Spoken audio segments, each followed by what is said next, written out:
This week, movie reviews, Guardians of the Galaxy Volume 2 and Alien Covenant. Guardians of the Galaxy Volume 2, the greatest Marvel movie ever. Ridley Scott, visionary director, genius, or old man ruining film franchise a la George Lucas. This is Modern Retro.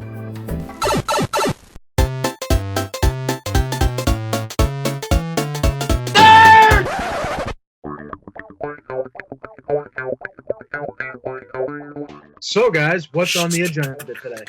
I know Welcome to Modern Retro. Roy ruined the intro by speaking before I said that. Wow.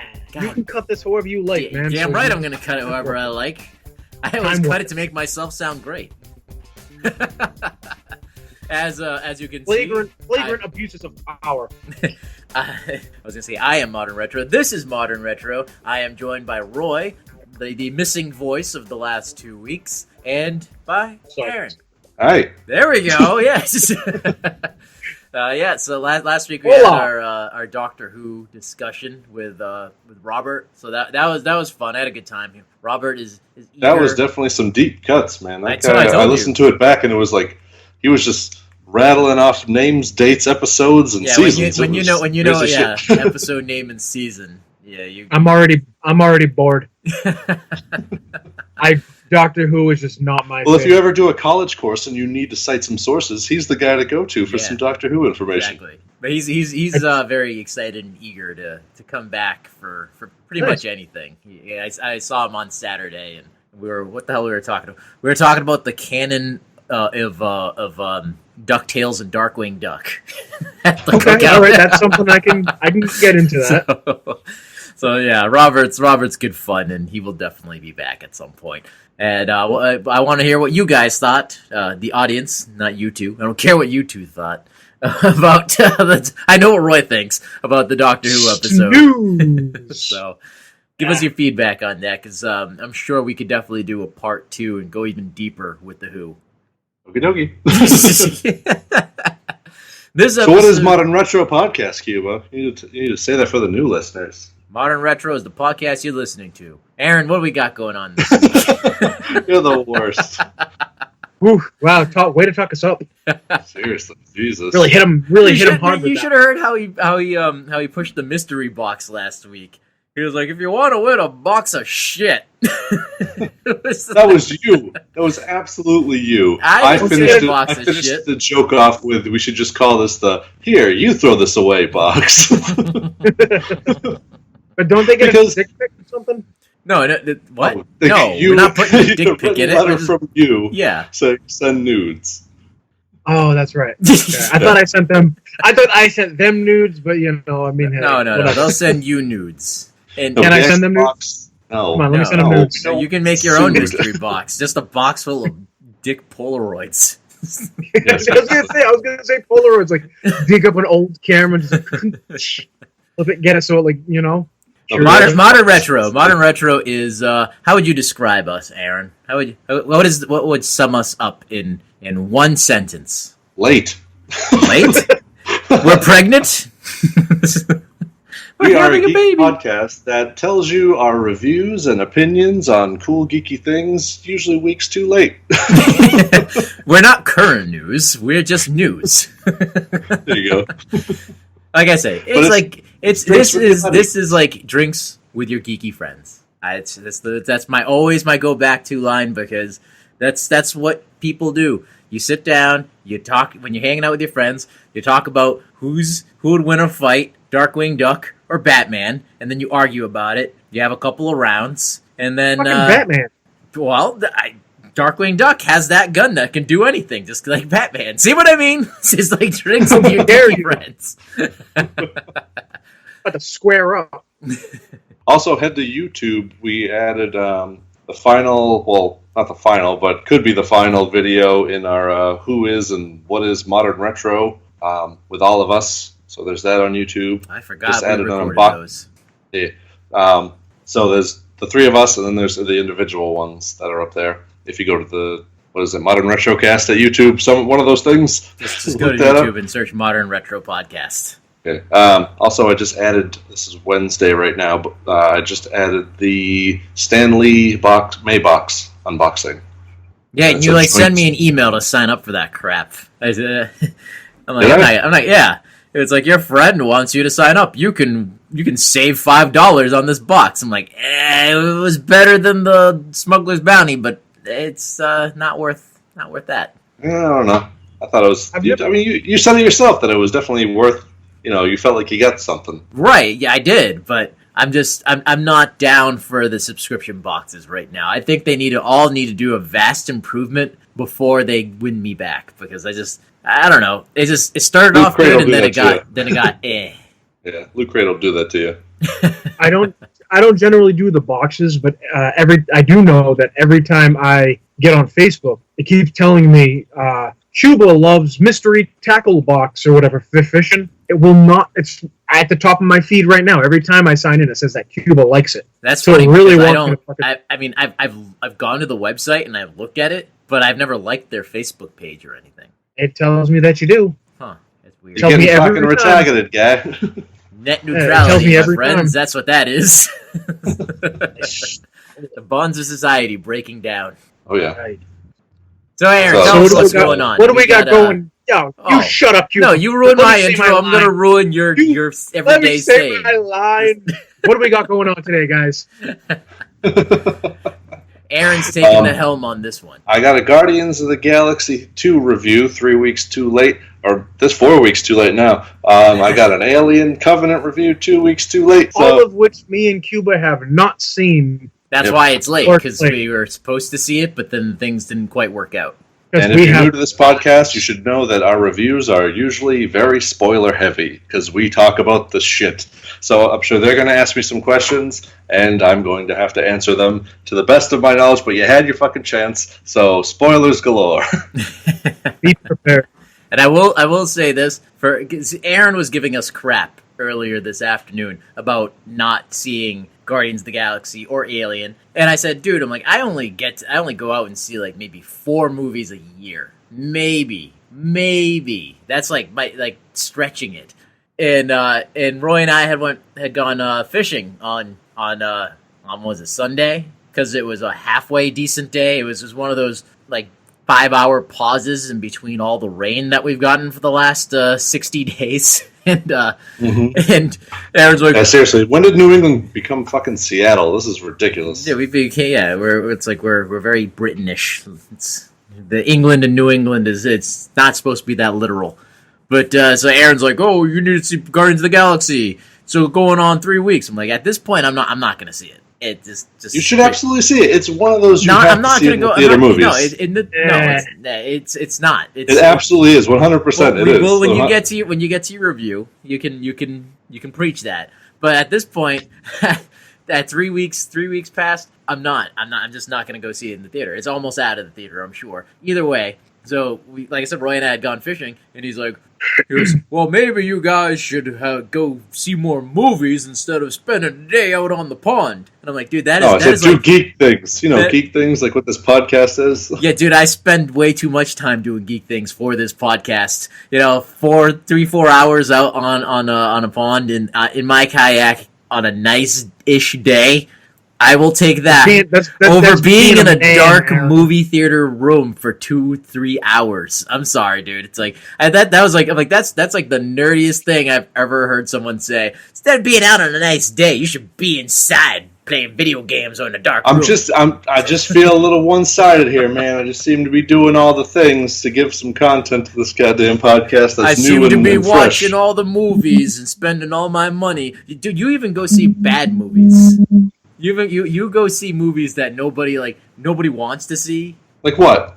I don't know, everything. You don't see, like Roy and I save our movie going experiences for. No, I see For, like, movies the that big movies. are blockbuster movies No. are.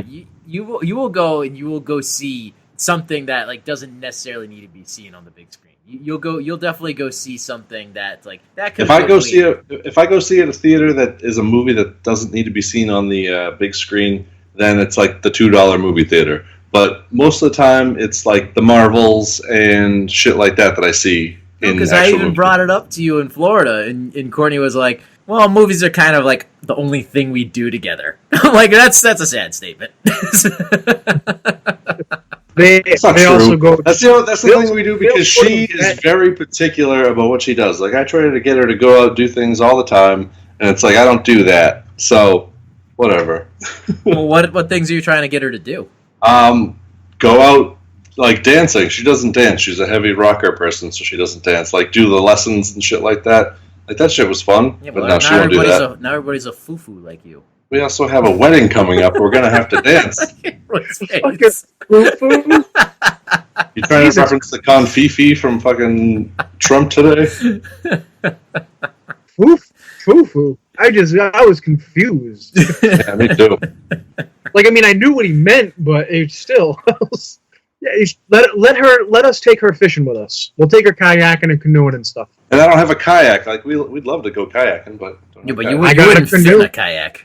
Use one of the shoes. In a kayak. I need a big kayak, but I can still fit in a fucking kayak. Getting back on topic with the movies, honestly, the first Guardians of the Galaxy was fun, and I enjoyed it, but I didn't enjoy it enough that I needed to see a sequel. See, that's my thinking also.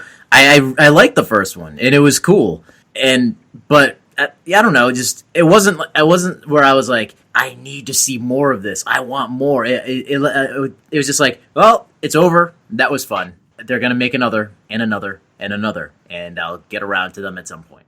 I don't know. I absolutely see it as these are like some of the freshest, newest characters. I mean, they're old characters, but like the freshest, newest characters that we've seen on screen with like a referential Star Wars kind of vibe that like breaks the fourth wall a little bit. So it's kind of fantastic. And yes, the first movie was it wasn't absolutely fabulous. Like it had its flaws and it weak villains and all that type of shit, but it was fresh and it kind of took Marvel in a different direction and proved that they could just make fucking the most randomest characters a hit because they can tell a great story. So I had all afternoon to think about this, and like I agree with you. Marvel does knock them out of the park. I don't think Marvel has really had a stumble, with the exception of Iron Fist, which in itself is not terrible, but definitely not something that they want to be shining a light on. But I mean, overall, all of the Marvel things going on are great. But I think so. This is my train of thought because earlier before we were recording, you had mentioned that Doctor Strange was on Netflix. And you're like, you need to watch it. I'm like, I have no interest in Doctor Strange. And I know I will eventually see it because it's a Marvel movie. And that's what I think is the thing now. It's like a chore to watch a Marvel movie now. Because there's so fucking many of them. There's so many of them. And look, each one is unique. Each one is its own genre. And I get that. And I think that's why it works because I'm sure I'll watch Doctor Strange and enjoy it. I'm sure I'll watch the second Guardians of the Galaxy and enjoy it. But I do not feel compelled to see these anymore. It's like I'm fatigued. I've wanted to see the Infinity War forever. And we're going on 10 years now, essentially, right? Next year, 2018. Yeah. So Iron Man came out in 2008. So we're on 10 years where they have been dragging us to this point of the Infinity War. And I just think it's been a little too much. It's like, we got like a payoff when the Avengers assembled for the first time, and then at the end of that movie, then they hit the Infinity War. And we're like, oh shit! But now it's like it feels like it's always been that just slightly out of reach. You're about to grab it, but like, oh, next movie, and you're about to grab again. Oh, next movie, and it's just making me tired. It's like I don't feel compelled to be on top of it anymore. It's like I'll get to it when I feel like getting to it. Mm-hmm. Well, see, I don't agree with you at all. So the Marvel, like the ones that actually do feel like a drag, are the Avengers movies. Like at least the second one felt like a super drag, fucking Ultron and all that shit, because it felt like, oh, we're here again, la la la. Like we're doing it in succession of we set up some characters, now collection movie. We set up some characters, collection movie. But stuff like Guardians of the Galaxy, while it's tied into that, it doesn't feel like it's a part of that movie, right? And the second films in the series of the Marvel films feel more personal, I guess you could say. So you had Captain America. Captain America felt very, while it had like a cool Rocketeer old style vibe, it tied in with the Infinity Stone and kind of get everything going again. But the second film, The Winter Soldier, was a very personal story, and it had like wicked awesome plot twists and turns, and like amazing. It was one of my favorite Marvel movies because it was almost like a spy movie with Captain America. Like that was it. So when they introduce like the new characters and things like that, I think Marvel and Disney have gotten the message that once they did Iron Man 2 and 3, that people just didn't want to see the same fucking thing over and over again. So each movie has kind of been its own thing. So you had Ant-Man, which was a heist film, only just with Ant-Man. Guardians of the Galaxy blew me away as far as what Marvel could do, because while it's in that universe, it doesn't feel like it's in that universe. Even though it has an Infinity Stone, we know it'll eventually get to that point. The second movie, though, super in-depth into the characters. So it doesn't just go, oh, we're going to rehash the same fucking plot, and maybe there'll be an Infinity Stone, maybe not. It was done was there an Infinity Stone? No, not in this one. Wow, okay.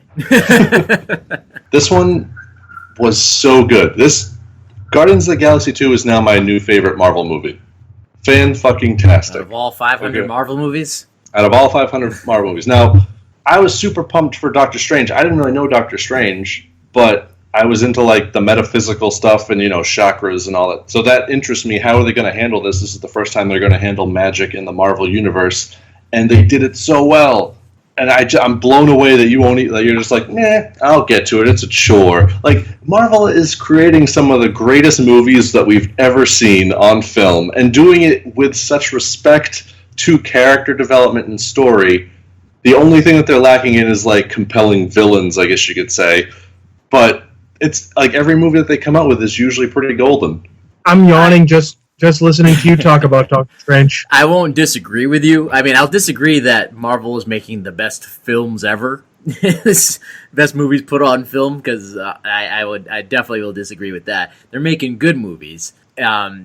Maybe even near great movies. I knew Doctor Strange before the movie, and I didn't like him and didn't give a shit. So I do not give a shit about his movie. And Orpheus, Dr. Orpheus from Venture Brothers is a better version of Doctor Strange. I would watch Dr. Orpheus, the movie, before I would watch Doctor Strange. Well, again, like, I didn't know Doctor Strange, but after seeing Guardians of the Galaxy and what they could do with, like, no-name fucking characters, like, I know Doctor Strange is pretty well known to, a good amount of people, but I didn't really know him. So them, like, it's almost like every movie is proving to me that you can make a character that I have no fucking clue about entertaining and likable, or, like, compelling enough to watch. Going back to your point about villains, how, like, they don't have great villains, that has definitely been a thing with Marvel, that most of the villains are really throwaway, not that great villains, but the villains in Marvel that are the great villains, like the handful of them,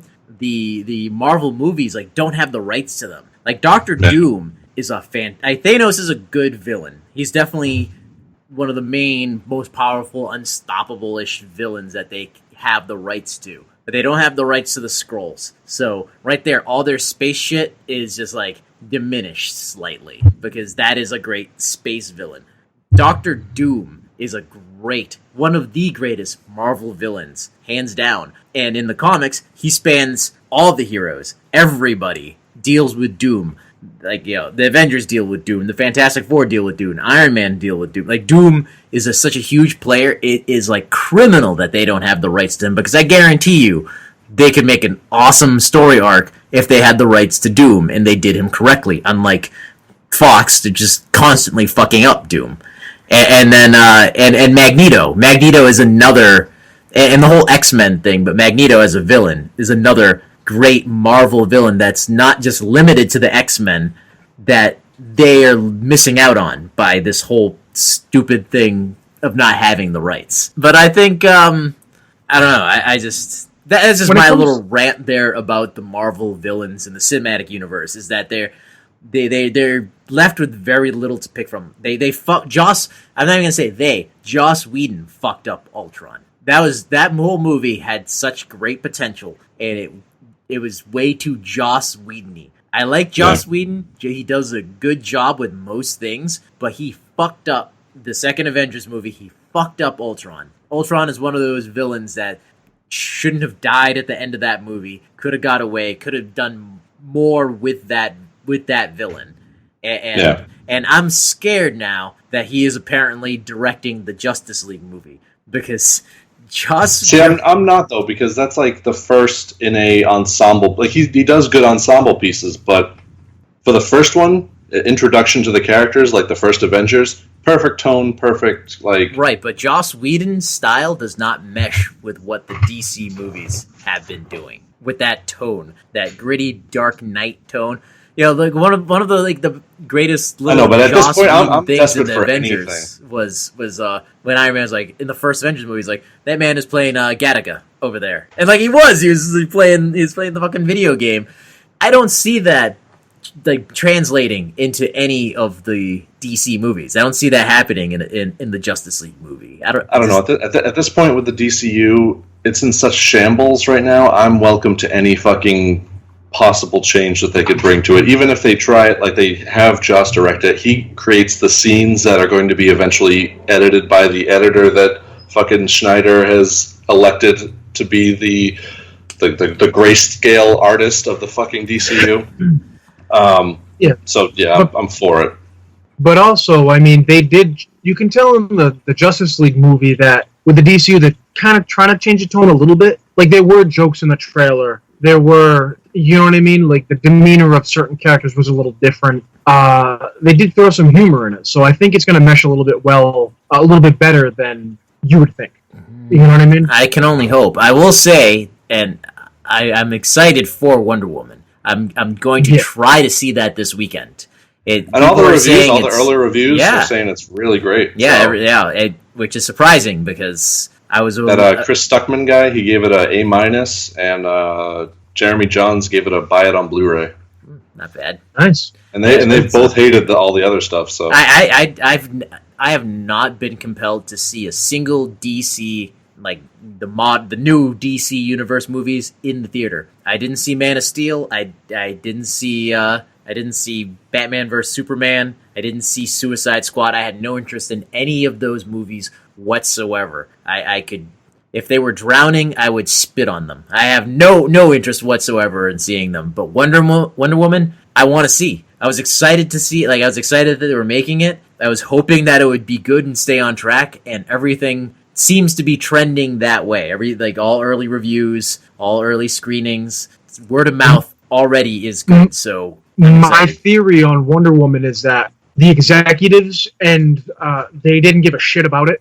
You know what I mean? They were just like, Wonder Woman. What the fuck? Okay, and that actually gave the team that was making the movie their own personal license to make the movie they wanted, instead of having it be too many hands and too many cooks in the kitchen. I don't know about that because Wonder Woman is like part of like the holy trifecta of Batman, Superman, and Wonder Woman. So I don't think that they would be like hands off. We don't care about Wonder Woman. I don't know. No, they weren't sold on its actual selling ability. Essentially, is what I heard. Yeah, you read articles and stuff like that, and you hear things about they didn't put as much nut behind it as they say all the other movies. Batman versus Superman or Justice League. They've already spent twice the amount for Justice League in advertising alone than they did for Wonder Woman, and Wonder Woman's coming out this weekend, right? Yeah. The thing about Wonder Woman is it's being helmed by the director of Monster, who was like that Academy Award-winning director. Well, I think they won the award or whatever, but it was like super serious and like very intense kind of a movie with Charlize Theron. So, putting an actual director with a vision and not Zack Snyder, whose vision is, Bruce Wayne getting raped in prison.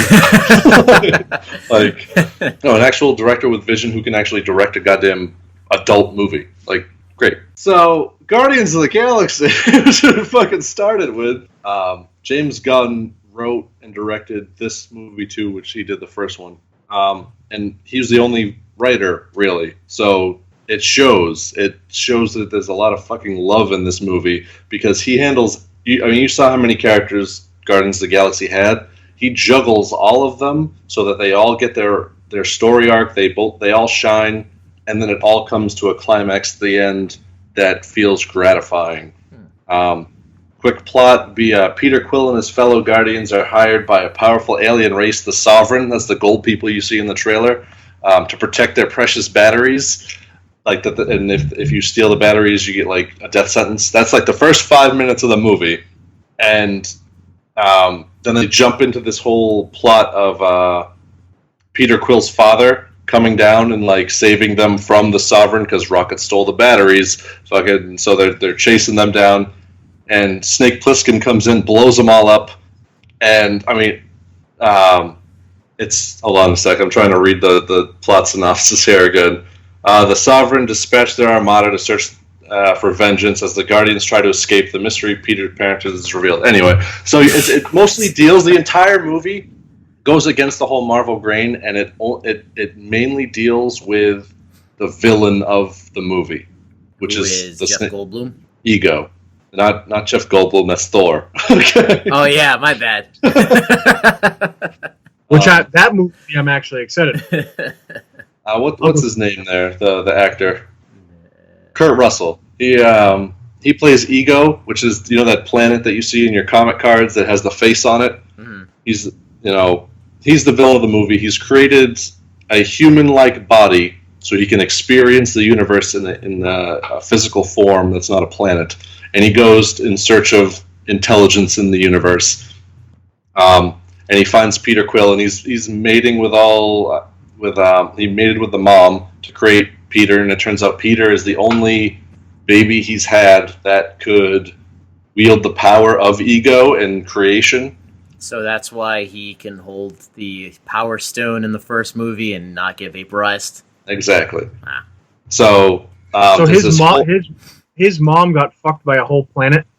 Yep. When you put it that way, really makes you sound like a hussy. And it's really funny because Drax, he's like, so you grew a penis? He's like, Drax, you can't ask that. He's like, what? She can't very well have sex with a planet. So the movie, it's the funniest fucking movie. It's the serious fucking movie. It elaborates on the villain to a point where you see where the villain's coming from. It is fantastic. It is 100 times better than the first movie. I can't even believe that they did it because, who knew you could make a movie better than that? But you can tell it was a visionary director who loved the characters and who could tell, he's so in love with the characters, he told a compelling story. He even, slides in a lot of language because he's mostly known for more adult movies like Powered or whatever, the one with Dwight from The Office. I don't know if you saw that one. Oh, no. He did Slither. So he's done rated R kind of movies. But he kind of brings that and he slides it in there where you're like, I see what you did there. Like they keep calling the Rocket Raccoon a fox, and Nebula, the shaved head blue chick, who's the daughter of Thanos, comes in, he's like, oh, you stupid fox. And you're like, hey, you just called them a bunch of fucks, basically. So he does that type of shit, but they drop so many great 80s references in this movie. The fucking soundtrack is phenomenal. You think Baby Groot's gonna get old or stupid, but he was amazing in it. It was done so friggin' well. Marvel knocked it out of the fucking park. And Winter Soldier was my all-time favorite Marvel movie because it dealt with the crazy Nazis taking over America. It was a super awesome plot. This one is now my new favorite Marvel movie. It is fan-fucking-tastic. So explain the Mary Poppins reference that I'm seeing everywhere. So, what's his name? The blue guy. Merle. Merle. Merle. He has that whistling arrow that can go through anything. Yeah. So they jump out of their ship that had just exploded, and he's holding on to his arrow like this, right? Mm-hmm. And they're floating down, and Peter Quill goes, "You look like Mary Poppins," as a joke, and he goes, "Is he cool?" Yeah, he's cool. And then, as they're floating down to the rest of the team, he goes, "I'm Mary Poppins, yo!" Okay, that's pretty funny.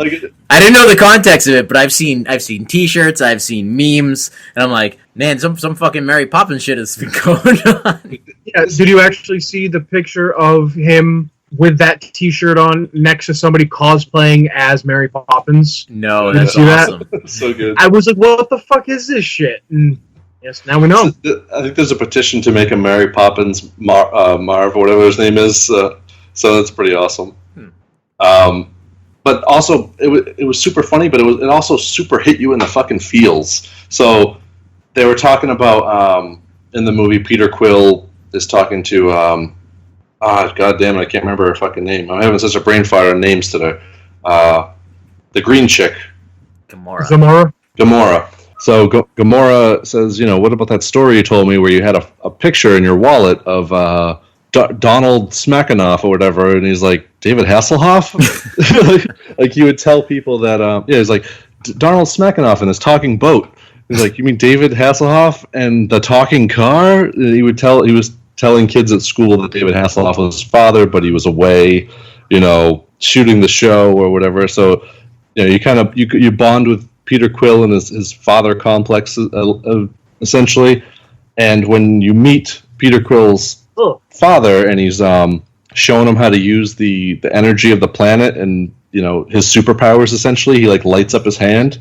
He's like, put your hands like this and make something. It's pure creation. So he makes a ball and he starts throwing the ball with his father, and you're like, oh Jesus, this is some crazy shit. Basically it comes down to the father figure. There's a devious plot in the movie where the father figure basically fell in love with a bunch of different races and made a bunch of different babies so he could do this because he's the only celestial left, so he needed to make another one. And he planted plants of himself on each planet, and once he can get another celestial, he can take over all the planets and make them his own. Okay. So there's a point where they find like just a whole cave. So hold on. So he was dropping loads and broads across the galaxy. Yep. To take over the galaxy, basically. Yeah. Trying to repopulate the galaxy by dropping loads and broads on different planets. It's pretty dope. I actually like this movie now. Well, okay. The thing turns out you kind of find out why Peter Quill was with Marv. Is it Marv? Merle Merle from The Walking Dead. Merle. Merle. You find out he was with Merle because Merle was the one that was shepherding the children back to the planet so he could, try and teach them to be a celestial. Only none of them had the spark in them that could manipulate creation. And what, he just liked them and decided to keep them? So he just said, I made it painless when I killed them because they didn't serve a purpose to him anymore. I mean Star-Lord. He grew attached to him or something and decided to keep him? Who? Fucking Merle, you motherfucker. Oh yeah, so once Merle found out what he was doing with the kids, he kept them. Okay. And there's the whole arc of like, he may be your father, but I'm your daddy. That kind of dynamic. I've seen that. Yeah, that meme going around. Yeah, so if you've seen those T-shirts around, that's what they mean. Yeah. But there's a super crazy, like there's a twist. So everything's kind of going good, and everyone has their arcs and storylines and stuff that are compelling. But once you figure out that the father's evil, he's like, I thought you said, you loved my mom. He's like, I did love your mom, Peter, and if I went back to visit Earth again, I definitely would have stayed. It was real tough giving her cancer. And he just goes, like, not even says a thing. He just starts unloading his fucking gun on him and, like, blowing pieces away. And, you see, like, a half of fucking Ego's head, and, like, the rest of it is just, like, nerve endings made out of energy. It looks so fucking cool, but, like, holy fuck. That was fantastic. Then there's this whole battle, like a god battle between the two of them because he's finally, learning how to use his powers and shit. Like he makes a giant Pac-Man at one point. It's like fucking Green Lantern. Basically, he had the power of creation. It was fantastic. All right, so how many fucks would you give this movie? I'd give this movie fucking off the notch fucking bucket of fucks. This movie was fantastic. It's 1 to 10. 1 to 10 buckets. 11. No, it's 1 to 10 buckets. 10 right, buckets. Give it a 10. Are you just saying that? You just saying that because you're not. all super fanboy excited? Because no, absolutely not. So I watched like the reviews and stuff before and after this movie. Once to see how the movie is if I want to spend my money on it, but then after the fact because they mentioned shit that I didn't pick up on before. And so many reviewers were like, it's not that great, or it was okay. It had its problems. I don't get it, man. This fucking movie was off the charts. If you had to critique the movie, what would you say? This movie took its fucking time. It That's not a critique. I'm giving out what this fucking movie did, man. If I had to nitpick what it didn't do, What did you not like about it? Right. Sorry, I should have been a little more clear. So it introduces some characters that were kind of needless, I guess. Maybe like it's a nitpick. The only thing I could do about this movie is maybe nitpick, and I can't even think of anything off the top of my head. This movie fucking took its time, fleshed out its characters. It had so many characters to fucking kind of juggle, and it did it in such a concise way that just made the movie move forward. It was like almost 3 hours, and it didn't feel like it at all. It was insane. But that's a credit to James Gunn being like one of the only writers on this thing. It shows that he knows what he's fucking doing. Give that guy goddamn Avengers, because it was fantastic. See, now I kind of want to see it in order to see if it's... Because you have a tendency to hype things up a lot more than they than they deserve. So I kind of want to see it to see if it deserves this hype and praise from you. So I watched it regular the first time, and then my mom came down to visit, and I brought her to the 4D. And I got to say, this movie was the fucking best movie I've ever seen in 4D. I've seen like 3. I saw, Doctor Strange, which was good. Star Wars did not work for. But this movie was a goddamn Disney ride. It was so fucking cool. So it's the point where Drax is hanging out of the ship because they lost their cannons or whatever. Their cannons got blown up. So he jumps out with a buoy. He's flying through space with his goddamn laser gun, shooting, ships behind him. And they're crashing into the planet, and he's bouncing off the trees because they're landing in a forest, and your chair's going... Oh, that would irritate the fuck out of me. No, it was so cool. It was so fucking cool. Like, if you go to Disney for those motion rides, it was such a good thing. There's also a part where, Rocket's hiding behind a tree, and they're shooting the sides of the tree, and it's puffing air at you, so it feels like it. But after that scene with Drax, he goes, "That was awesome!" My mom goes, "Yeah, it was."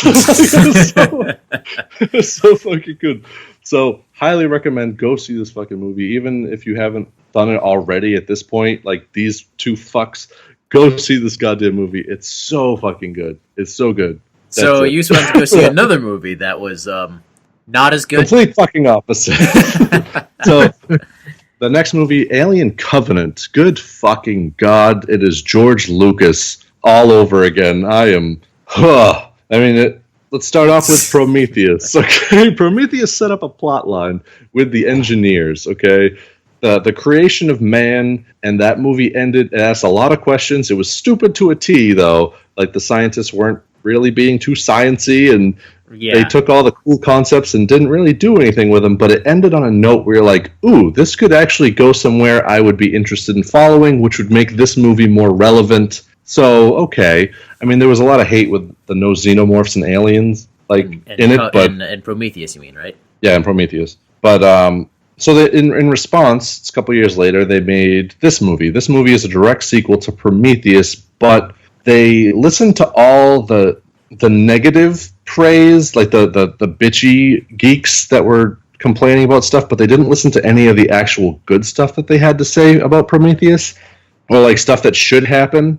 They just listened to, you don't have aliens in it, I don't like it, right? But then it's became all about aliens. Well, this movie, it's technically not even a xenomorph. It was called a necromorph or something. The neomorph. Yeah, it's not quite the alien that we're familiar with. So yeah, so give us a quick rundown of the plot of this. Bound for a remote planet on the far side of the galaxy, there's a colony ship called the Covenant.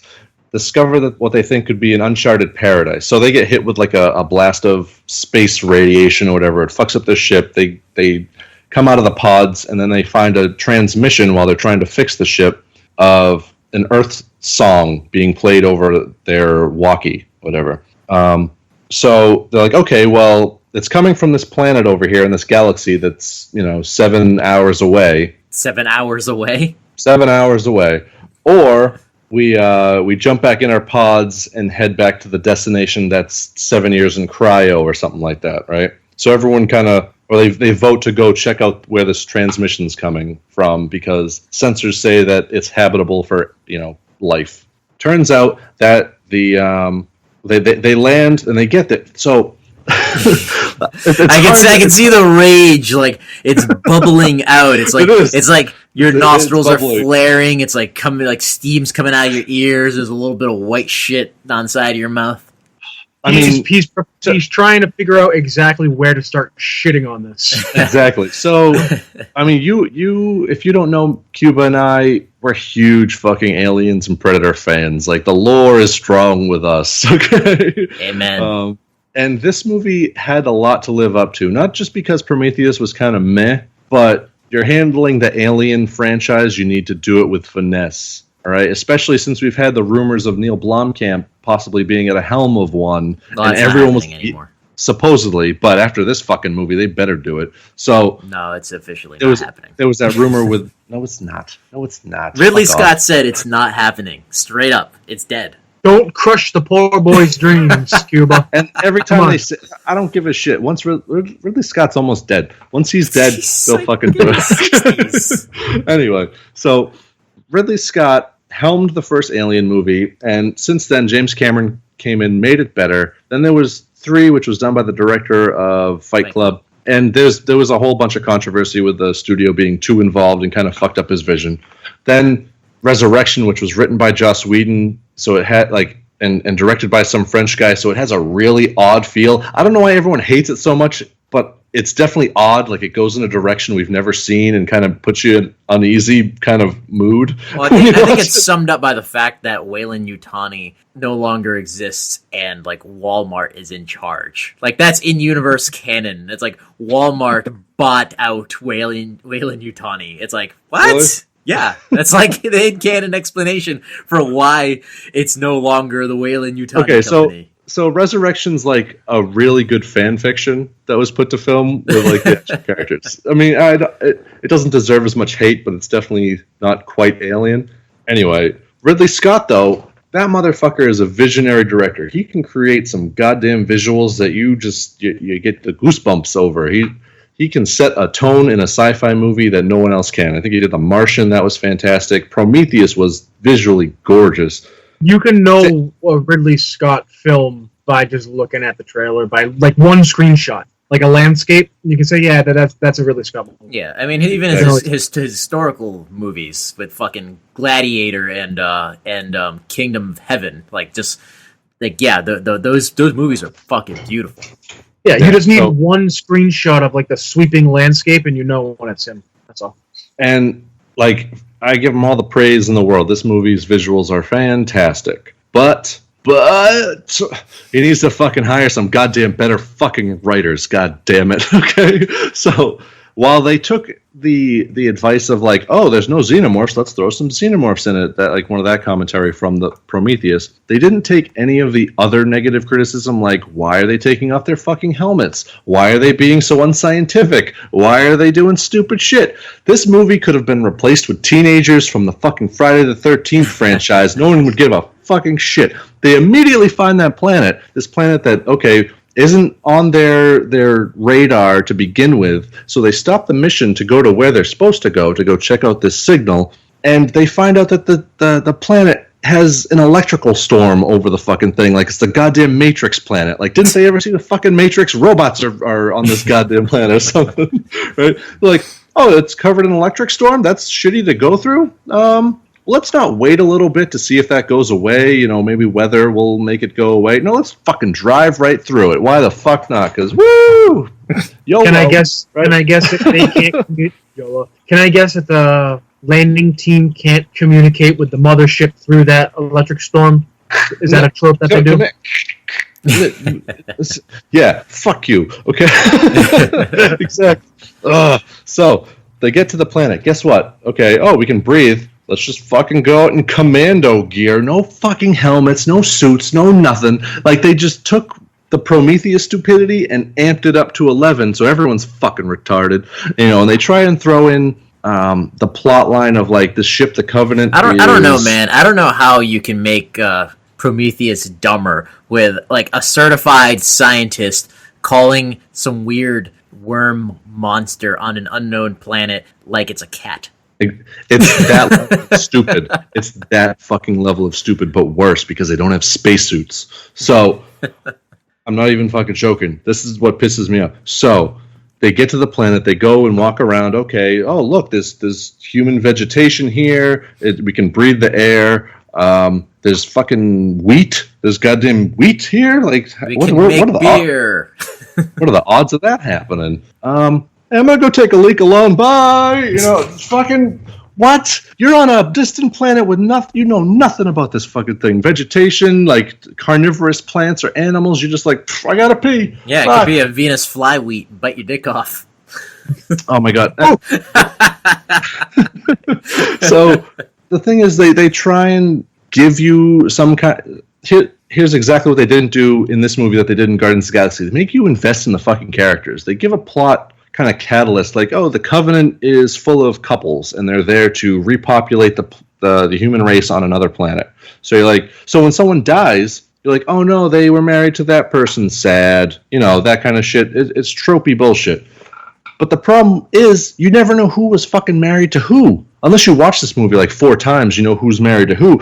Otherwise, you didn't know. You're like, oh, I thought he was married to that guy since they were hanging out. What the fuck's going on there? I think you better check with your wife. But, like, what? I don't even know how they even fucked that up. It's the most simplest premise you could possibly do.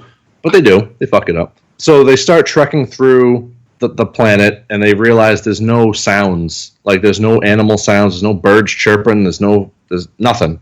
Okay, that's odd. I gotta pee, bye. Fucking goddamn. So he steps on a bulbous, like, even you would know if you're stepping on a fucking beehive. This thing is the size of a beehive. Steps on it. You saw it in the trailer. Yeah. And these spores come up and float around and then go in his ear.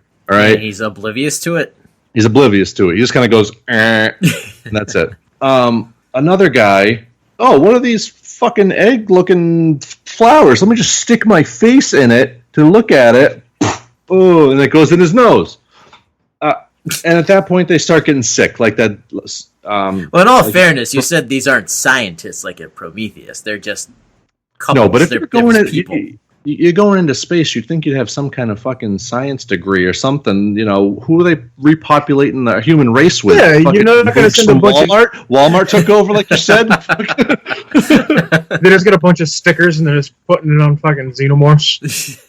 Come again. Yeah, you got a point. I mean, who the fuck are they sending that's just going to... These people are so stupid that they're just going to mush their face into any Venus flytrap they see. Well, because in the first Alien, the charm of it is that this crew is they're space truckers essentially. They're hauling a cargo. Yeah, but see, they're your regular everyday like space hick.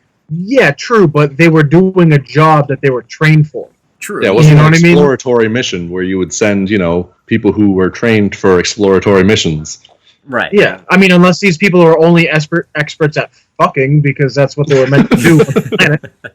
I mean, maybe they just sent the best people to the best at sex, and they just sent them off. So, also, the major meat of this story kind of falls on deaf ears because a lot of the scenes that maybe told you about the crew, YouTube video, okay? I'll lead up to what happened to the people in Prometheus in this movie, YouTube video. It's not in the fucking movie. Why? I have no idea, because it has the most substance to the plot that would make you invest a little bit more. James Franco, he's in the YouTube video. He's not even in 2 seconds of the actual movie. Right, isn't the fate of the girl and the android from Prometheus explained in a YouTube video? Yeah. That's kind of... It's like they're trying that yeah, exactly. They're trying that stupid marketing ploy where it's like, oh, you have to watch everything to kind of know what everything is, but they're doing it wrong. Yeah, that works with certain things, but like her fate and the android's fate, like that should have been like a major plot point of this movie. It should have been, and it wasn't. It was completely cut out of this movie. That's fucking weird. And the whole plot of this movie is dealing with the after effects of what you didn't see on screen. So, Prometheus. So they crash land.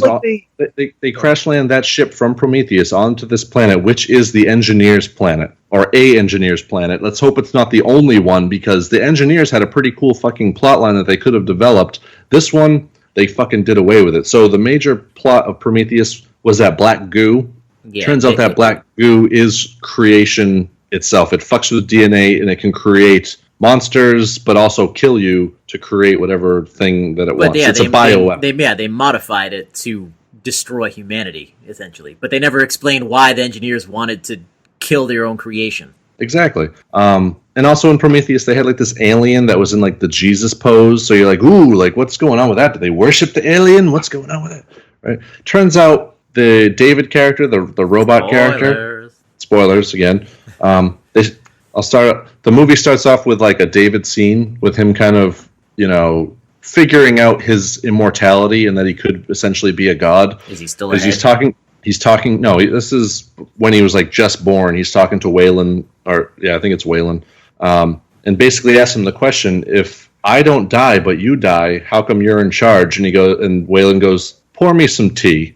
And he gets up, pours him some tea. Right. So there's like a cool little tension there to begin with, and they fuck it up. So then they go and they show you Michael Fassbender again, but he's not David. He's another robot called Walter, and who I guess is a newer model and less independent than the David one from Prometheus. But looks exactly the same. If I was going to have a robot, I would definitely name it Walter. That's just the perfect name for an android. I always think of the Muppet from the new Muppet movies.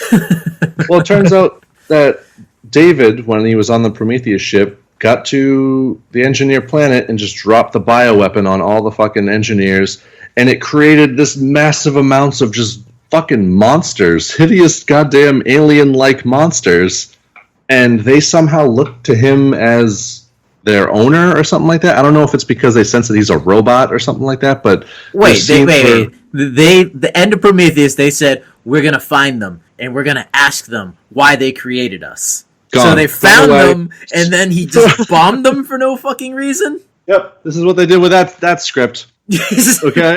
All the one answer that we wanted, that the whole fucking movie was about, of why we were created. Like, watch the man YouTube video. God, that's all you get. And they fucking don't even address it. You don't even need to see the movie to see that part of the movie. It's on the YouTube video. Go to YouTube, check it out. Jesus fucking fuck. So we pick up where those two people who got the little fucking black wispies in their ears and nose, they start getting sick, and start throwing up, and they need to get rushed back to the ship. Wait, how long after Prometheus is this at this point? 10 years. 10 years and all the monsters are dead and the planet's abandoned now? Yes. Where did they go? What happened to the broad? What's her name? Elizabeth? I'll get to that. So, that's certainly not ominous, is it?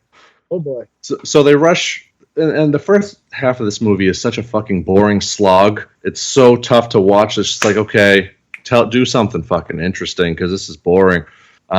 They rush the sick people or the first sick person back to the ship because he's closer, and like, oh, he's sick. Should we start quarantine protocols? I don't know, maybe. And then they start like putting him in the health bay or whatever, and the girl takes off his shirt and his back just goes and like blood shoots out, so she goes ugh, and she locks the door and leaves, right? But leaves another girl in there with her. I think the wife, who the fuck knows. And this is where Ridley Scott shines, is the horror part of it, because that guy all of a sudden starts, convulsing, and you see it in the trailer where he's like, oh, his eyes roll into his fucking head. He turns completely white, and you see his whole back just go, and like this white dump come out. and then his body just like slumps backwards. It was so fucking gross and cool.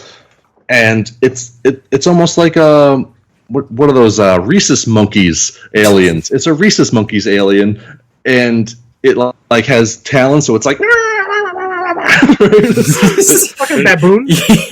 No, it's not. You made it sound like Nibbler. and it starts attacking the girl that was in there. So the other girl that had left gets a shotgun, opens up the door, move, because it's attacking her, goes to shoot it, slips on some blood. Fucking wait! That doesn't make any goddamn sense. If it's a med bay that you can quarantine, there's got to be some sort of quarantine procedure that you can initiate from the outside that would like incinerate the lab or something. Oh yeah. Oh, hands are up. No fucking clue. She just locks the door from the outside, but then she opens it back up when she finds out that, oh, there's an alien in there. Let me open the door so I can go shoot it, slip on some blood, shoot the fucking roof, scares the alien runs away. It's fucking stupid. So anyway, she crawls out of the med bay, the door closes on her leg as she's crawling away, and you're like, you fucking idiot, right? And then the alien just like gets up to the window, bashes its head against the window, crawls out, and she starts shooting in every direction. We know you're not supposed to do this in fucking video games. You're shooting in every direction with the alien monkey thing, and then goes, "Die, you motherfucker! Oh look, there's a whole bunch of gas tanks right there. Boom!" Fucking giant explosion with the spaceship. Fucking bullshit. Fucking bullshit, okay? The whole team are now getting to the ship as they see it explode because they're hearing all this commotion on the radio. And their sick guy all of a sudden starts convulsing, and a thing pops out of him too, and now they're in the middle of a field with one. And they're shooting the shit out of this thing, right? Wait a minute. Why do all these guys have guns? Because They're they an went on, exploratory team. Yeah, but again, going going cool back, space weapons. What? Not like cool space weapons either. The fucking stupid, I don't know, shitty gunpowder weapons. Well, I mean that's always been part of Alien canon. I was just they're not like pulse. What do they call them? Pulse. They didn't call them. Yeah, they were called pulse rifles, but they didn't shoot pulses. They shot bullets. They shot They bullets. like give them a different sound effect. I don't know, something. But I mean, just the going back to Alien, part of the whole tension of that movie is that they didn't have any guns. Again, space truckers. I mean, we all know truckers. They probably do. I mean, they do carry guns. Chime in, Bobby. You're a trucker. How many guns you carry in your cab? This one had like a gun locker, so everyone kind of got a gun. Just I don't know, man. It just so they're shooting this fucking on. rhesus monkey, right? And it's I mean, it's pretty terrifying because it's in the middle of the field, jumping around, and like it'll run away, and then you'll hear it like in the darkness going, and it'll come back and like attack one. And at one point it shoots its tail while they're shooting it, and it knocks this guy's jaw completely off. And you're like, fuck. But this is where David comes in. He shoots a flare in the air, and they all disperse. Right? Where did he get a body? How many were there? There was like 3. It was almost like a raptor scene from fucking Jurassic Park. It was really fucking cool. Wait, so 3 of them came out of one dude? One came out of the dude, but then some came out of the trees. Oh. I was going to say it. I think. Wait, so where did David get a body? David, it turns out, if you watch the YouTube video, that the chick put him back together over the course of however long the distance was to get to the engineer planet. Okay. But he also has like long hair. He looks like he's from Orange County, California. It's like, whoa, dude. Why does an android have growing hair? I don't know. But he basically goes, come with me if you want to live. And they go to this giant cathedral building, and there's World War II charred bodies all over this fucking thing, okay? None of them ask the question, what are all these fucking bodies doing over here? What happened? Let's just follow the guy into the weird, creepy cave house. Okay, sure. Ooh, a piece of candy. Ooh, a piece of candy. It's like a bunch of kids following fucking Herbert the pervert. Yeah. I'm assuming there are charred engineer bodies? Yes, because from the him dropping the shit from Atmo and just having it explode, and it interacts with any biological entity and creates alien monsters. So why were they charred? Because it was black goo and it didn't explain anything. Because of story stuff. Because that black goo is all of a sudden plants that shoot out spores. Who the fuck knows? This doesn't make any goddamn sense. So you're still wondering, like, okay, maybe it'll get into the lore of like what these alien creatures are. Is it like a religion? Is it something? No, it turns out that David, he hasn't been into the fucking Apple Care for 10 years. He's gone a little bit crazy, thinks he's a god, and he just wants to, create things at the expense of humanity. Humanity's dead. I'm going to create things with this black goo. But really, I'm not creating something. I just kind of found it, and I'm mixing some shit together to make the perfect organism.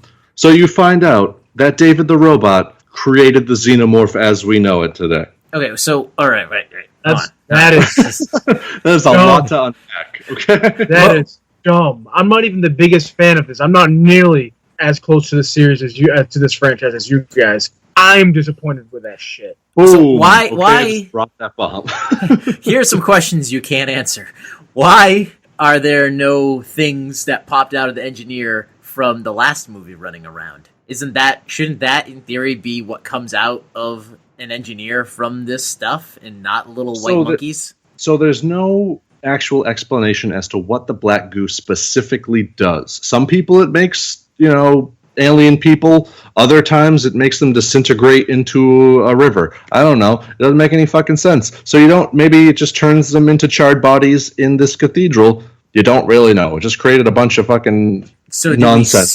Does it end with like an actual xenomorph alien that we're familiar with? Because I know the one that in the one in the trailer, it wasn't a xenomorph per se, right? Or is that actually a xenomorph? It looked different. That's a xenomorph. The reason why it looked different is because it was CG.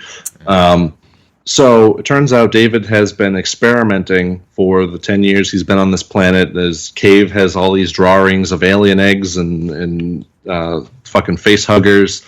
You find the remains of the chick from Prometheus with her fucking chest completely wide open, autopsy-ish, but not like burst outy autopsy. So who knows what the fuck happened to her actually? Doesn't that that completely cheapens her character arc from Prometheus? Exactly. It means fucking nothing. Throw it away, crumple it up, bullshit. That's like killing Newt and Hicks before the movie starts.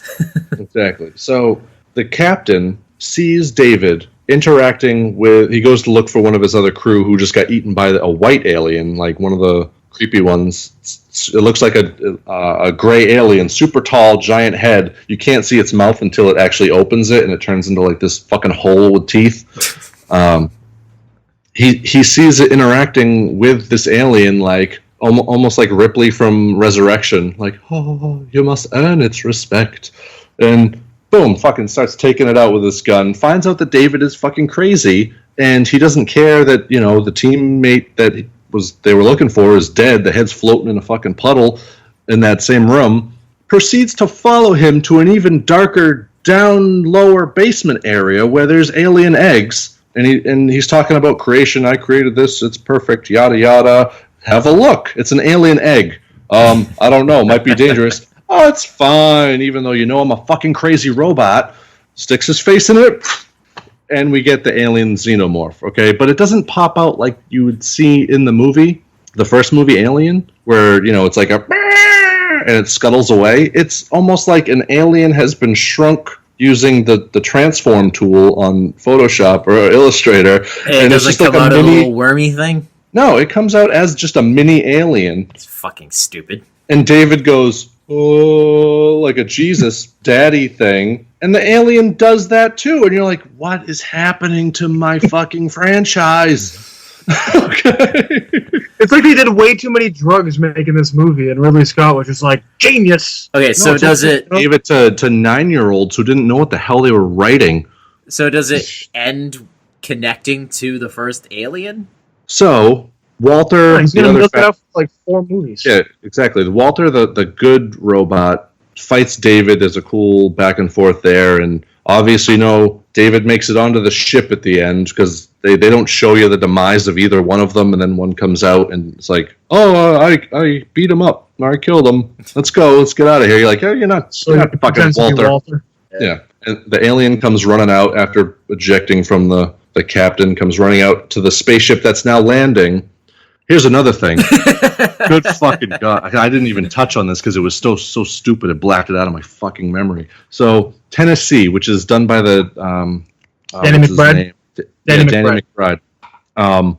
He's a fucking idiot in this movie. Like, he would have been better as Danny... He's not an idiot? Well, see, not the same kind of idiot.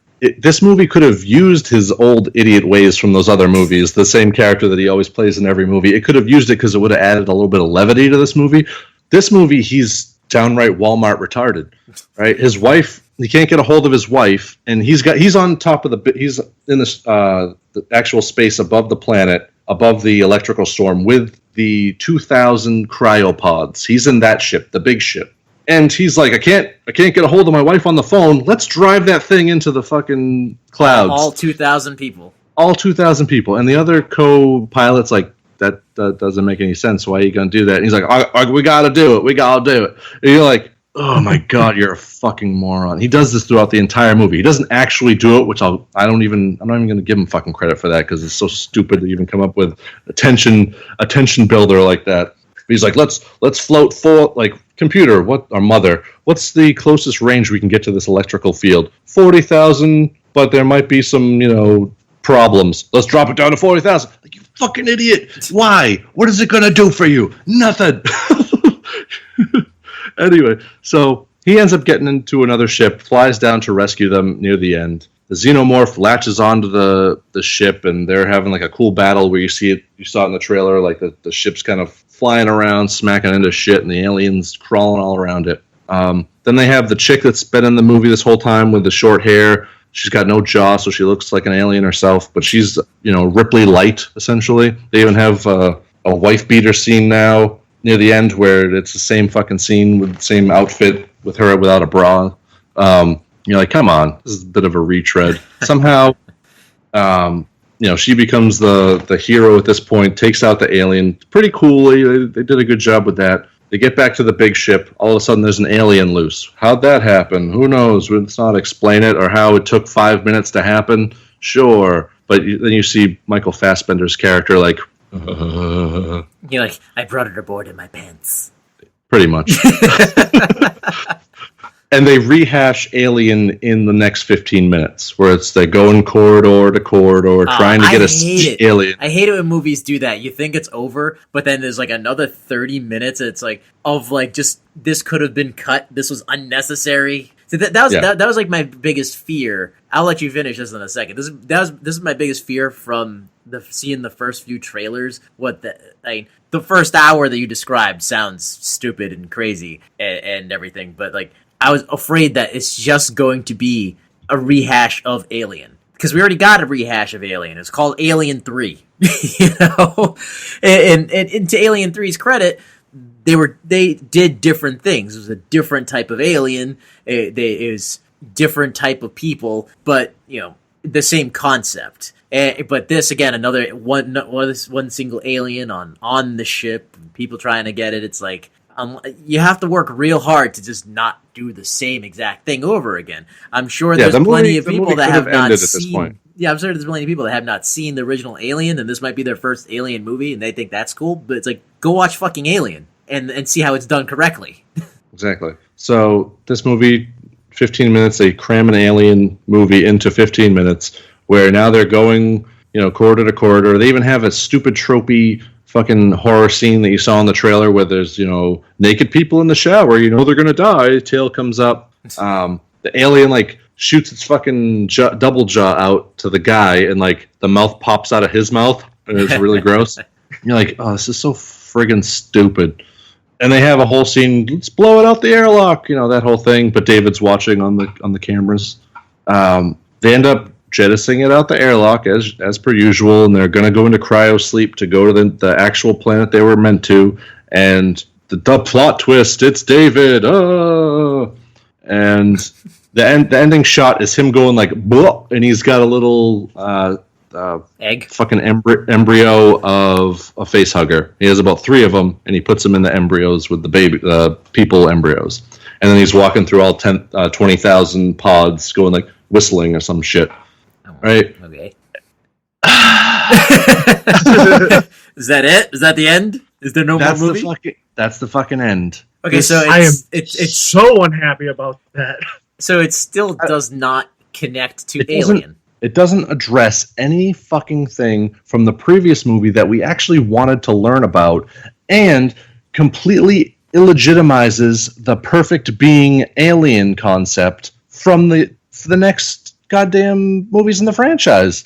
You pieces of shit. You did everything you possibly could do wrong with this movie. It makes me so sad. Well, I will say that I'm so upset. The Alien vs. Predator definitely established that the xenomorph we're familiar with has been around for thousands of years, because now I don't know if this is like discounting that because they were canon. They were canon. AVP doesn't even make any sense anymore. The Predator movies don't make any sense anymore, because this essentially says the aliens were created, and I saw a fucking timeline at one point. It was like 21 something or other, okay? And then it went sequentially with the years of the Alien movies. So it makes sense within the Alien universe, but not AVP doesn't make any fucking sense now. it's just a whole bunch of shit doesn't make fucking sense now. Alien Predator 2 doesn't make sense now with the alien skull. Well, I mean, originally that was just an Easter egg. An Easter egg, but it's still... But it spawned a franchise. It's Exactly. the Alien vs. Predator comics, way before the game, from the early 90s. I mean, that's where we got all of our lore and unofficial canon, but now it's just... As Roy is probably over there internally giggling, it's what would be considered Star Wars legend tales. Our 90s alien comics no longer count. But yeah, I mean, it does fuck up the whole Alien vs. Predator movies as well. Yeah, it fucks up the whole continuity of AVP. It completely George Lucas's everything out. It showed you shit you shouldn't have seen and completely discounted the shit that you should have been focusing on. So, I mean, it just completely ignores the engineers after the point of it's like, oh, Michael killed them. Whatever, not Yes. Michael, whatever his David. name is. David killed them. David it. killed him. So, like, we don't find out why they created man and then why they wanted to destroy man. Just, Nope. Okay, we're just done It with fucks that. up this movie fucks up two franchises. It fucks up Prometheus, so like you said, you don't know why they created us and why they wanted to kill us, but then it also fucks up, okay, how the fuck did a shit ton of goddamn eggs get in the goddamn engineer ship on LV-142, whatever the fuck that goddamn planet is? 425, I think. 425. How did that happen? Did you forget that queens exist and they're the ones that make the fucking alien eggs? What do you mean you made these eggs? You need to fucking explain how you made these goddamn eggs, you piece of shit. And Well, you didn't fucking The xenomorphs are supposed to be aliens. like... The Prometheus thing had a ritualized worship statue of the fucking xenomorph in their ship from Prometheus. What the fuck? Maybe he's just taking credit for it. Maybe he just found research there or something after he killed them and went mad, and now is just taking credit for creating the ultimate. Well, this movie kind of points at he's the one that created it because there's a whole bunch of like little failed, almost like Alien Resurrection, where there's the failed experiments kind of thing on his table in like autopsy form. But who was he using it to test on? He only had one human. I don't fucking know. They don't explain that. I'm still curious on how an android swallow, like, does an android have like a working stomach cavity where they can swallow something and then yeah, he's full of milk. Back up? We saw that in the first two Alien movies. Yeah. That's right. I mean, the David Fassbender scenes are pretty brilliant. Like, if it just focused on androids, he's a great actor.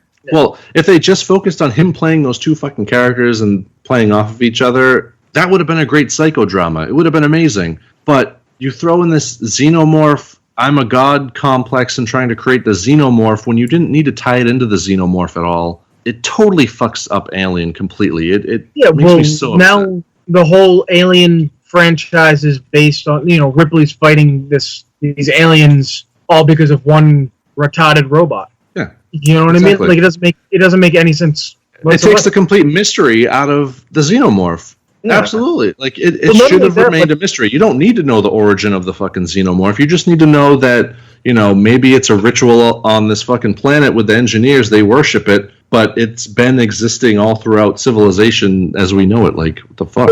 The screenplay for the third prequel film was written during production of Alien Covenant and finished in 2017. Production is scheduled to begin in 2018. This is according to Ridley Scott. If you really want a franchise, I can keep cranking it out for another 6. I'm not going to close it down. I'm not going to close it down again. No way. Okay, so he's like looking to stretch it out? He's just making more filler, and rewriting his older shit just to make newer shit to wedge it in between those two franchises. That's bullshit. I'm even confused at like the timetable now because I thought Prometheus was like set 100 years before Alien. But now it's like, is it set like only like fucking 5 years before Alien, or what the hell is the deal here? No, Prometheus is set way before Alien. It's like still he didn't fuck that up.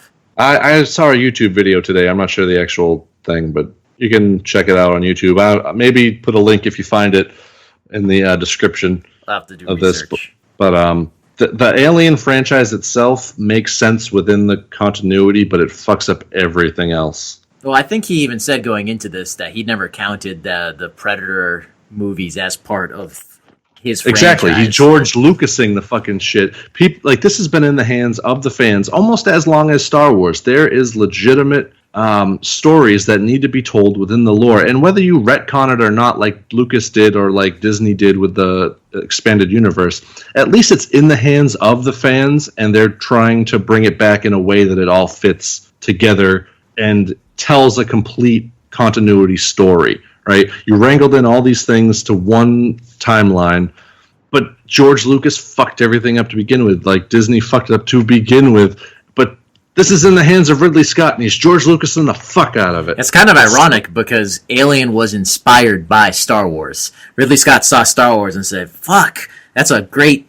visuals and everything that they have going there. I want to make a movie like that. And so he went and made Alien. Yeah, at this point, stop it, Ridley Scott. Do not, like, you're a beautiful director, but you cannot fucking tell an Alien movie anymore. You can't do it. The people who have had this franchise in their brains, lived with it, grown up with it, now should be telling the stories. Like Neil Blomkamp, he should be doing the movie. Even if he's not going to do his one with Ripley or whatever, he should at least direct the next one.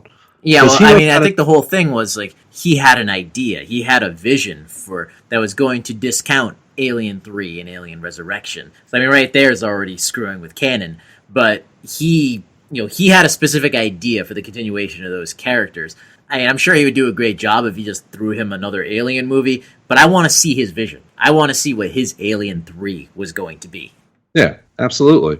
And everyone got excited over it. They saw the illustrations and were like, oh, fuck, that would be amazing. Let's just fucking throw that away. Who gives a shit? Talking about Blomkamps? Yeah. Like Ridley Scott, I think he's so egotistical, or he's so up his ass about this now that he threw it away, because this movie reeks of fucking just jerking off in your face. Fuck you. Like, okay, that's exactly That's what aggressive. he did. See, now this is exactly why I'm not excited in the least bit for Blade Runner, the Blade Runner sequel. Blade Runner did not need a sequel. I did not want a sequel to Blade Runner. Nobody wanted a sequel to Blade Runner. And now everything that you just explained about this Alien movie, they're going... I'm worried. I'm super worried now because Blade Runner ends so ambiguously. Is he a replicant? Is he not a replicant? Who knows? He's going to go live his life as happily ever after for as long as he has. And that's what we all have, whether we're actual humans or we're replicants. We only, live your life to the fullest because you don't know how long you have, is essentially what Blade Runner's message boils down to. So now I'm just afraid that this sequel, it's going to just be like way too much explanation for something that nobody needed an answer to. We didn't need an answer to where the aliens came from. They established in Prometheus a better question. I never questioned where the aliens came from. When you watch Alien, you're like, whoa, where did this ship come from? What was that giant dead pilot? Why did they have all these eggs? And when the aliens running around the ship killing people, I'm not like, I wonder who made this thing. No, I'm more curious about the ship, the pilot, the cargo. Prometheus tries to explain that. The engineers created humanity. It's like, okay, that's cool, like the ancient astronaut theory. But then they got mad at us and they wanted to destroy us for some reason. So they instead of bombing us into glass like a decent alien, they decided to make goo that just rips us apart from the inside and turns us into other aliens. I got the impression that it was still a work in progress and it fucked up on them, and that's why they all died in there and everything like that. And maybe it was too dangerous of a weapon to ever use, and it was abandoned, and that's why they never went back to it. But why did they want to destroy us? Again, all these whys, never once did I ask, where did the alien come from? Who made the alien? That's just it. If Alien Covenant is any indication of the writing staff or people who have the ideas that are surrounding themselves around Ridley Scott, it is in big fucking trouble for Blade Runner. Because, like you said, they answered all the wrong fucking questions. Questions we didn't even really need to know, and didn't focus on anything we actually wanted to see. Yeah, you can tell that Ridley Scott is obsessed with the creation of the alien. Just reading the little quote from him there, he's like, oh, these are going to be prequels, are going to show where the alien came from. No, who gives a shit? it's like the alien is cool. It's definitely an iconic science fiction monster, but it's not important where it came from, like how it came to be. Just the important thing is that it exists. It is, the ultimate creature, essentially. When I was younger, I always thought, like you guys know, I'm not as deep into the lore as you guys by any means, but I always thought, and I don't know if this was implied or if this is what I just kind of thought myself, that I always put it as the aliens were actually made as a biological weapon by the engineers, or I knew them as space jockeys. Yeah, that's what they were in the old comics. They're called this. I think on the set of the first movie, the engineer was nicknamed Space Jockey because they didn't have a name for it, and that's what they called them in the old comics. And yes, in the old comics, they were a biological weapon that got out of hand. Yeah, well, right? Essentially they used it on other planets, that on some other species they were at war with, and then like it accidentally got released on their home planet and annihilated themselves. See, that works so much better. Like that, if you just said the engineers created them, and they were a biological weapon, and they're still around after all this time, and blah blah blah blah. I mean, no matter what you do, they're so prolific. They just kind of keep coming back. Maybe that was lost for a long time, and then this android, what was it, David? Found and somehow translated the ancient old engineer texts or whatever, like computer type information, and sort of brought back the wiped out alien. You know what I mean? And then so not only that explains that, yes, he didn't create them, he brought them back, but why that would give him that god complex of, I created this thing, but he didn't really. It was you tie it into the old canon. You know what I'm saying? Because that's what I always like. That idea is way fucking better, that it was a biological weapon created by a, lack of a better word, a master race of aliens that used that, and then it got out of control. It explains and it connects those aliens, the master race of aliens, to like the hubris of humans and how we would inevitably fuck up like that. And it adds a lot more gravitas towards it. Even if it explored the space jockeys going to a planet, finding a fucking queen, like as if they were looking at an ant colony and they decided to steal eggs and weaponize them, that would be a better fucking origin than David in a fucking robot iPod in a cave creating some goddamn fucking eggs. Like, what if it was like the Fortress of Solitude for the engineers, and then they had like, how Superman has like one of each creature, and he had that like in their Fortress of Solitude, they had an alien and it got out, and that's how they went to. I'd accept even that. That'd be better. Yeah, there's so many. Right, in the last 5 minutes, almost anything. Yeah, in the last 5 minutes, we come up with like 5 better headcanon explanations for the. And I don't even know all the movies. Like, I just don't. God damn it, Ridley Scott. It doesn't even. I don't even know. They chose every wrong direction. They had a board of directions they could have gone. They chose the fucking wrong one every time. Fucking fire this team. Fire them. How many bucket of fucks? I give this goddamn thing 2 bucket of fucks. 2. The only reason why is because it's pretty and it's in space. That's 2 things that I like. I like that reasoning. Oh man, but the problem is, it sucks so bad, but you have to see it because it's pivotal. No, I don't. You just told me about it. Because it's pivotal to the fucking origin of the alien. If you want to better understand the Alien franchise, you have to see it, even though you hate its fucking guts. I don't know. It sounds to me like you're saying, if I like my franchise canon, I just don't see this movie. It's still good. I guess. That was that sounded so defeated. It's so sad. And the CGI alien completely takes all the horror out of anything. Like it moves clunky. It's not good at all. Fuck you. Right. I could tell. Like it moved too. They showed too much just in the trailer of it. Well, that scene where it's jumping from like wall to wall in the trailer. That's not in the movie. Oh, really? How's it move? How did something that's CGI move clunkier than something that's in a suit? Shitty CGI studio. Well, I mean, again, he's breaking his own rules. The whole thing with Alien was that you barely see the fucking alien, and that's what makes it terrifying. I mean, as a kid, I looked away through half of that movie because it was so fucking scary. It wasn't until I was a little older and watched it without looking away so much that I even realized that the alien is fucking huge. And that's definitely something I didn't get the first several times when I was younger when I watched it. Is that like the alien is like fucking 9 feet tall? It's a giant fucking monster, but you don't even get that sense a lot of like through like I would say the first 3/4 of the first Alien movie because it's always in the shadows. It's always just barely being seen. It's not really till the end when it like gets down behind Ripley and then stands up that you're like, this thing's fucking huge. Yeah, what they need to do is they need to give Ridley Scott a controller and pop in Alien Isolation and sit this guy down in the dark and have him play the video game and say, this is what you used to do. This is how you used to make us feel as kids when we watched the original Alien. Right. Do this. Even aliens with an entire nest of fucking aliens, you didn't see like the entire body half the time. It was still obscured, and there'd be like 10 of them on the fucking screen. Yeah, when you did, it was like a flashlight. You're like, oh shit! Like, yeah, Alien 3. That was. It was a lot of the motion sensor, like beep. Yeah, beep, Alien beep. 3. Like that was like when we got like a first full body of it, like scurrying along the walls and shit.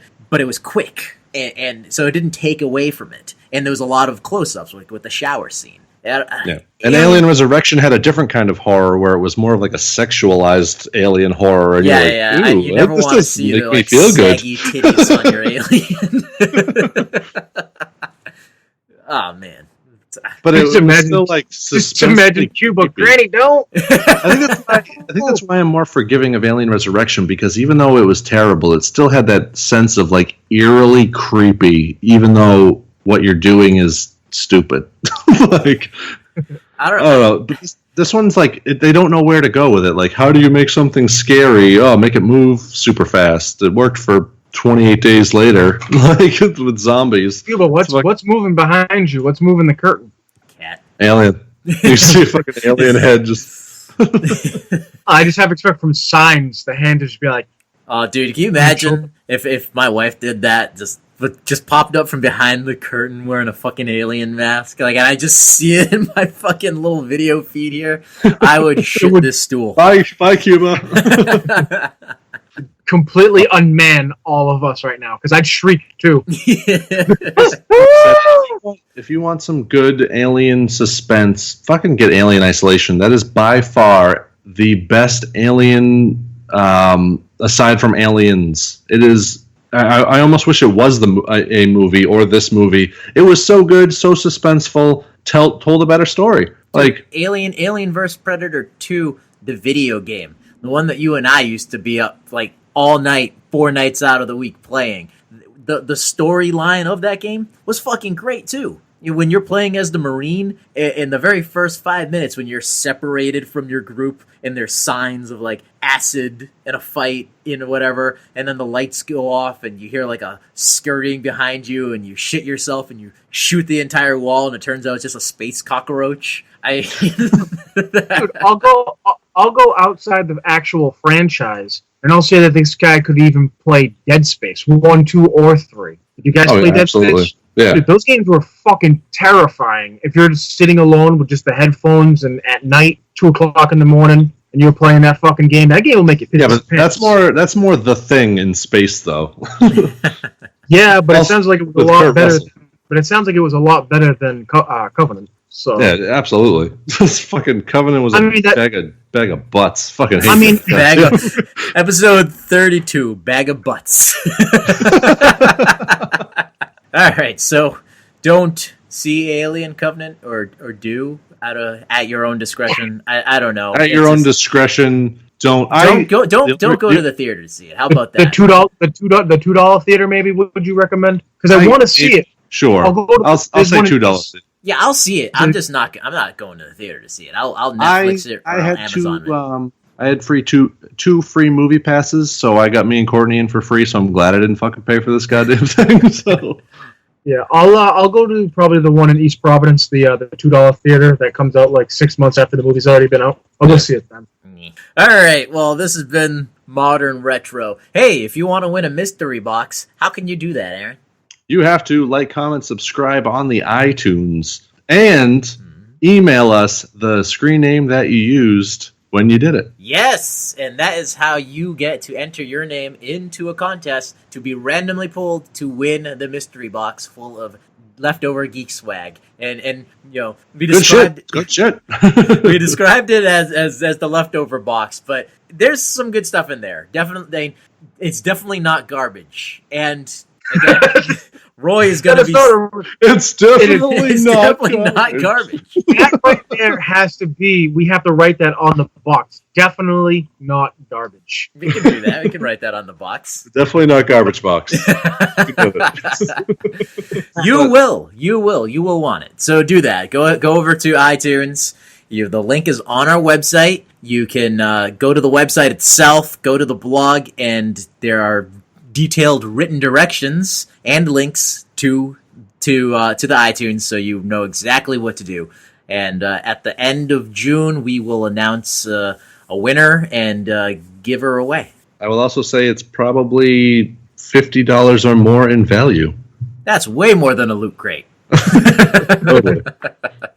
And check out the TeePublic. We got some new shirts on there. I put a new our logo as the Star Wars logo. I put that up last week for Star Wars' 40th birthday on May 25th. Happy birthday to you, Star Wars. May you keep Star Warsing. Check out the TeePublic. Check out the YouTube, like Aaron had said, for new unboxings. Full episodes will be on the website. And I think that's it. Have a good night, everybody. Watch out for the aliens. Bye-bye. Don't let the bugs bite. You fucked that up. Fucking aliens. Don't let the bed bugs bite. Yeah.